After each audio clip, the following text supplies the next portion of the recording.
The whole Gulf Coast region is full of pirate stories from Texas and down the western coast of Florida. Pirate Billy Bowlegs is one of the most famous that buried treasure in Florida around the Choctawhatchee Bay on the Gulf Coast. Bowlegs, also known as William Augustus Bowles, was a young British loyalist, came to Pensacola with his regiment following the Revolutionary War. He was dismissed for insubordination and was befriended by the Creek Indians and married a chief's daughter. When the Spanish took control of Pensacola in 1781, Bowles began organizing local Indian tribes, making raids, and soon was a hated man by the Spanish but loved by the English. He began to dislike both the British and Spanish and was hunted by both sides as his Indian friends tried to establish their own state of Muskogee. The Spanish claimed they wanted to discuss boundaries, and Bowles accepted an offer to meet and was immediately imprisoned. He was shipped away by the Spanish, but in 1797 he escaped and returned to Florida with the support of the British.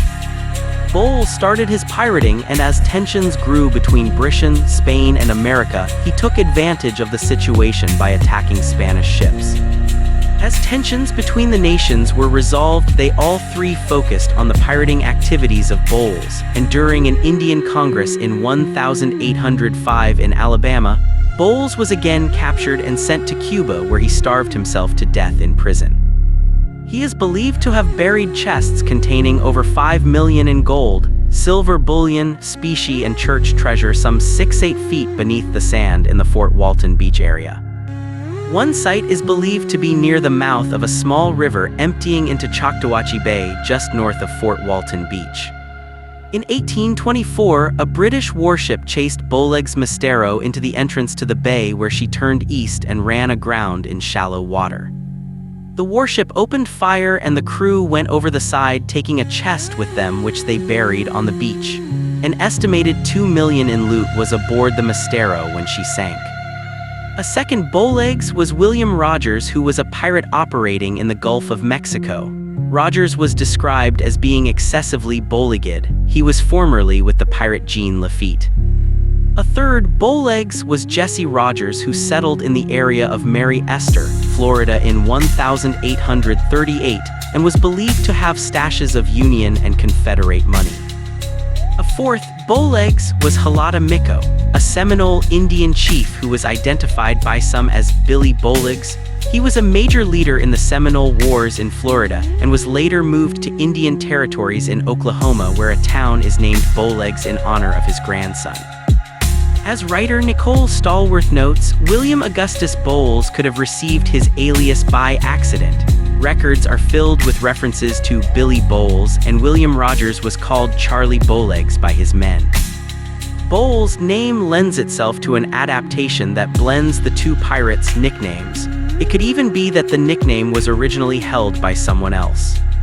True to the piratical way, he has claimed it for his own and is now probably the most celebrated of all who bear the name. Many researchers and historians claim that Florida contains more buried and sunken treasure, while becoming the haven of many notorious pirates, including Blackbeard, Lafitte, Gasparilla, Kidd, Rackham, Bowlegs, Bonnet, and possibly Morgan, who all roamed the waters of the Caribbean. The majority of all buried treasure in Florida was left behind by pirates, and naval battles accounted for the sinking of many ships with valuable cargoes.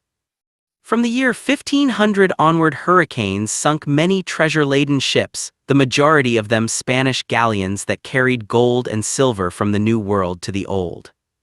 Pirates Gasparilla, Lafitte, and Bowlegs are all believed to have buried large amounts of treasure on the islands facing Choctawhatchee Bay. Legend says that Indians saw a pirate ship sailing up the Escambia River near Century, FL, where it was supposedly beached about a half-mile in swamps west of the river, where it was covered with sand and rocks. There is a mound in the area almost 30 feet high and 120 feet long that some think is the ship. Another nearby mound is believed to contain buried treasure from the ship. Northwest Florida beaches have always been good spots for beachcombers. Among recommended sites are Johnson Beach. This beach has attracted Navy soldiers and families since 1913, and old jewelry could be found there. Fort Walton Beach. Since 1935, this beach has also attracted Navy personnel and families as well as tourists and spring breakers. As part of this large beach area, pro beachcombers recommend Garner Beach, which is located on Beachview Drive in Ocean City, along with the popular Miracle Strip beaches of Ross Marler Park, Lisa Jackson Park, and John C. Beasley Park, and Wayside Park's Silver Beach area. Other beach areas include Miramar and Tang Omar, Gulf Pines off US 98, and beaches along SR 30A including Grayton Beach State Recreation Area, Dune Allen Beach, Beach Highlands, and Blue Mountain Beach, Blue Gulf Beach. There are numerous lakes, springs, communities, and rivers in the Florida Panhandle that are good places to take your detector. Among them are Spanish Mill or Big Rock Creek areas near Cantonment, because it was here in 1814 that General Jackson and his troops camped on the Don Gonzalez Ranch. The Florida Panhandle has a large number of springs that could yield up old jewelry and other treasures for experienced divers. Some of these include Morrison Spring and Spring Lakes in Walton County. These sites may have old jewelry from swimmers, relics, and spring lakes near what was once the old Spanish Road. In Jackson County, check out Spring Creek for fossils and jewelry. Sand Bag Spring and its water slide area could produce jewelry and coins. Chumuckla Springs in Santa Rosa County could also be a place for treasure divers, as there are many places, creeks and rivers to check around dive platforms and swings. Cypress Spring in Washington County is another recommended site for diving, and Williford Spring has been used for years, so might yield some good finds. Vortex Blue Spring is a commercial operation but offers plenty of areas to use a detector. You must seek permission to determine if treasure hunting is allowed. A state historical marker 6.3 miles west of Port St. Joe on HWI 98 locates the site of the 1717 French Fort Crèvecoeur. Some work with a detector might reveal some interesting finds. Checking sites along the old Spanish Trail that runs through Okaloosa County might also be worth the effort.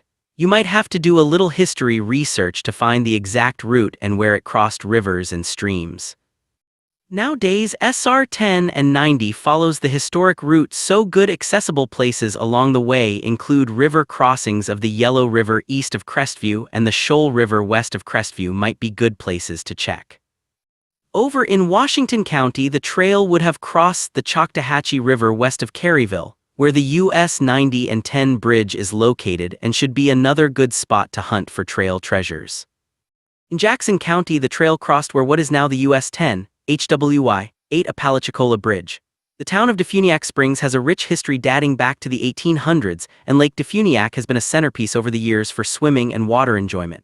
Check with local officials to detect old beaches and the shallows around the beaches for old jewelry and possibly other finds.